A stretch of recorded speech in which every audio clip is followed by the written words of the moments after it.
nyalo mar chopogi e skunde makamago.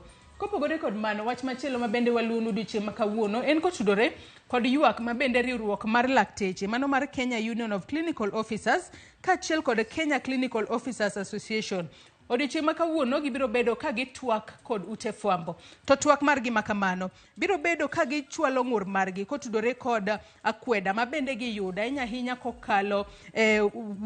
kokalo migepe mopogore opogore mabende gitudore godo kaachiel kod koso chorogi e lemo mag tije. Kabende nitiere lakteche mopogore opogore manitiere bwo riwruok mano mar Kenya Union of Clinical Officers.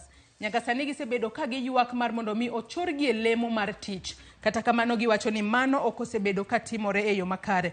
Emomiyo odiochieng' makawuono gibiro bedo ka gitwak kod ute fwambo mar mondo mi gilernwa ni to ka koro moko kuomgi kale akweda to moko kuomgi bende pok ochor e lemo mag tije. En ang'o ma gichano timo kotudore kod mano. Chenro makamano biro bedo ka timore odiochieng' makawuono kar saa 5:30 mano mar okinyi makawuono. Kwadhi nyime nyaka Ramogi wang'iane midhiero mabende okwako